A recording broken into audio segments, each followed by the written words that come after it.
What if আমি তোমাকে বললাম গো টু হেল বাট তুমি অলরেডি পশ্চিমবঙ্গে থাকো? নাও বউকে দিয়ে ঘুগনি তৈরি করে আনো। খাসি থেকে পিসি, শুধু নিজের গাড়ি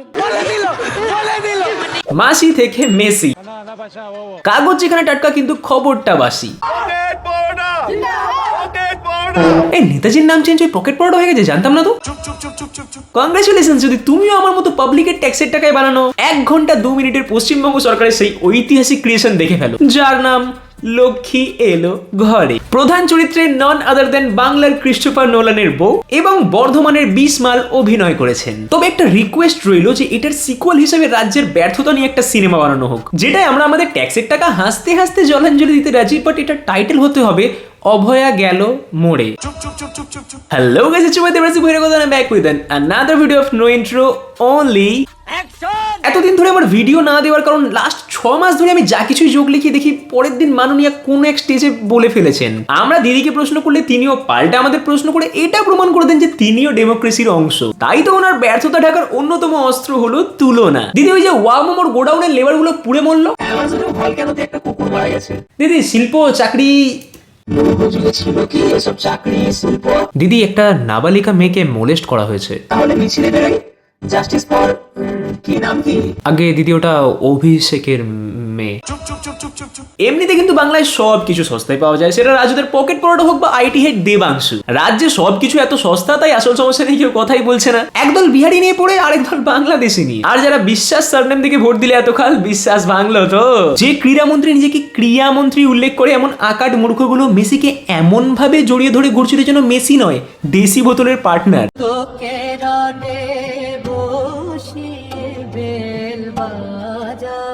সারা বছর বাসে ট্রেনে লোকের বগলের গন্ধ শুকতে শুকতে অফিস গিয়ে বসের গালাগালি খেয়ে সেই জমানো টাকা দিয়ে তুমি যখন টিকিট কেটে মেসিকে দেখতে যাও এবং মেসিকে দেখতে না পেয়ে তুমি অরূপ বিশ্বাস আর শুভশ্রীর মুখ দেখে বাড়ি ফেরো, তখন এটাই বলা স্বাভাবিক যে মেসিকে দেখতে এলাম, শুভশ্রীকে দেখেছি 12,000 টাকায়। সারা জীবনে যার 90% সিনেমা সাউথ থেকে ঝাড়া, তার কানেকশনকে কাজে লাগিয়ে যখন তার বউ, তার বাচ্চা, তার বাড়ির চাকর এবং তার পাশের বাড়ির বৌদিও মেসির সাথে গিয়ে ছবি তোলে, তখন টিকিট কেটে যাওয়া দর্শকদের নিজেদেরকে সেলফ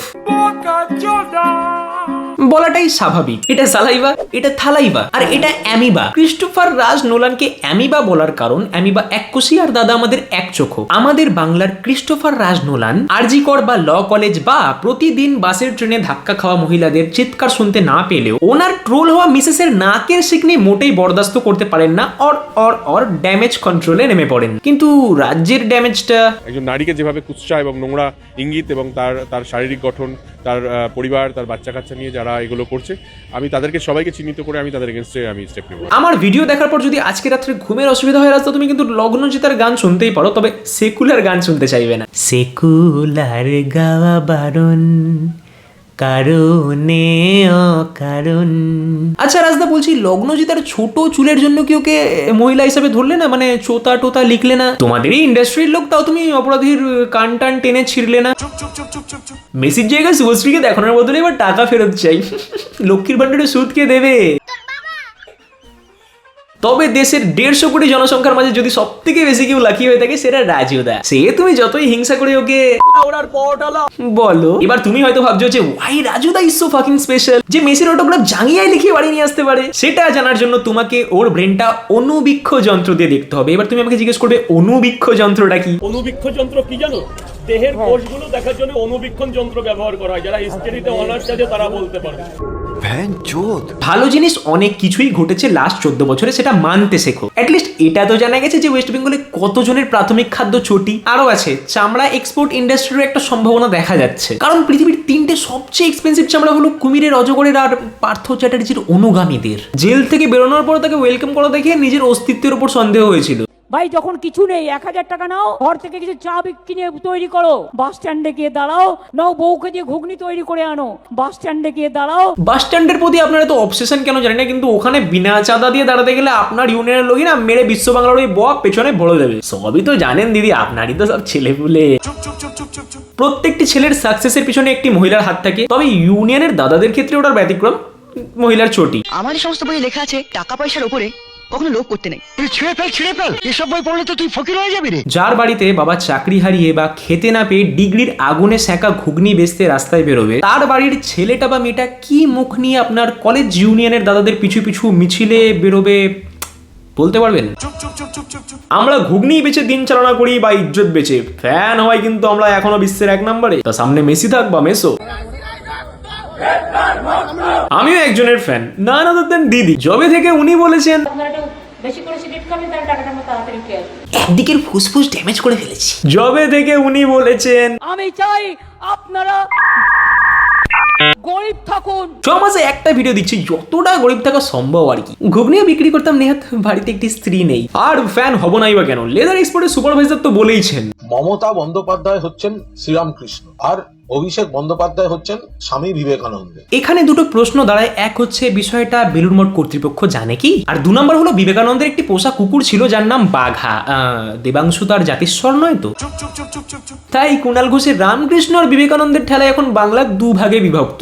একদল বোকারা যারা শিক্ষার দিকে দৌড়ে সুস্থ ভাতাহীন একটা জীবন চেয়েও অসুস্থ মস্তিষ্ক নিয়ে রাস্তায় ঘুরছে। হেলিকপ্টার প্লেন সব চালাতে পারি, কোনো ছোট মোটো কাজ হবে? আর একদল যারা জেনে গেছে ডিগ্রির গুণমান না বাড়িয়ে ক্যামেরার গুণমান বাড়াতে পারলে উজ্জ্বল একটা ভবিষ্যৎ আছে, হোক না সে যতই মানেহীন। আজকে আমরা 200 বছরের স্বাধীনতা, 212 যে পরাধীন ভারত, 200 বছর রাজত্বর পরে আমরা নিজেদের ভারতবর্ষকে ছিনিয়ে নিতে পেরেছি। সেই মূল কাণ্ডারি ছিল নেতাজি সুভাষচন্দ্র বোস। 1945 অনেকে পড়াশোনা যারা করেছে জানে যে 1945 কি। তারপরে 1947 14 অ্যাকচুয়ালি আমি যা জানি 1947 সালে 14ই আগস্ট মধ্যরাতে আমাদের ভারতবর্ষ স্বাধীন হয়। তাও ভালো, আমাদের তো শুধু কপাল পুড়েছে। বাংলাদেশে কদিন আগে গাছে ঝুলিয়ে যেটা পোড়ানো হলো সেটা হিন্দুও বলতে পারো বা বাংলাদেশের সিভিলাইজেশন। সরকার আর সাহায্য করে না, সরকার মানুষকে মনে করিয়ে দেয় যে আমরা চাইলে বন্ধ করতে পারি। আর এই রিমাইন্ডারটাই হলো পাওয়ার। জাস্টিস এখানে স্লো নয়, জাস্টিস এখানে সিলেক্টিভ ফাস্ট। কারোর ক্ষেত্রে লাইটনিং তো কারোর ক্ষেত্রে লাইফ টাইম। এখানে মানুষ কভার্ড না, এখানে মানুষ ক্যালকুলেটেড। সে জানে যে কোথায় চুপ থাকাটা সবচেয়ে বেস্ট ইনভেস্টমেন্ট। বাংলায় বুদ্ধিজীবীরা মরে না, তারা জাস্ট রিলেভেন্ট থাকা বন্ধ করে দেয়, কারণ রিলেভেন্স মানে রিস্ক, লাইক নচিকেতা। একসময় বাংলা প্রশ্ন করতো, বাট এখন অ্যাডজাস্ট করে, কারণ প্রশ্ন করলে দেশদ্রোহী, এজেন্ট, আউটসাইডার, আর চুপ থাকলে রেসপন্সিবল সিটিজেন। লক্ষ্মীর ভান্ডার এমন একটা স্কিম যেটা মানুষকে বাঁচতে শেখায় না, শেখায় কিভাবে ধীরে ধীরে অভ্যস্ত হতে হয়। মাত্র 500 টাকা দিয়ে সরকার বলে এই নাও ডিগনিটি, আর ইনফ্লেশন বলে এই নাও ইনসাল্ট। এটা কোনো এম্পাওয়ারমেন্ট না, এটা জাস্ট একটা মান্থলি রিমাইন্ডার যে তুমি কতটা পাওয়ারলেস। এখানে এফআইআর লেখার আগে অপরাধ নয়, নাম দেখা হয়। জাস্টিস এখানে ব্লাইন্ড নয়, সিলেক্টিভলি কালার ব্লাইন্ড। সরকার মানুষকে গরিব রাখে না, সরকার মানুষকে ম্যানেজেবল রাখে। খুব গরিব হলে সমস্যা, আবার খুব স্ট্রং হলে ভয়। তাই পারফেক্ট ডোজ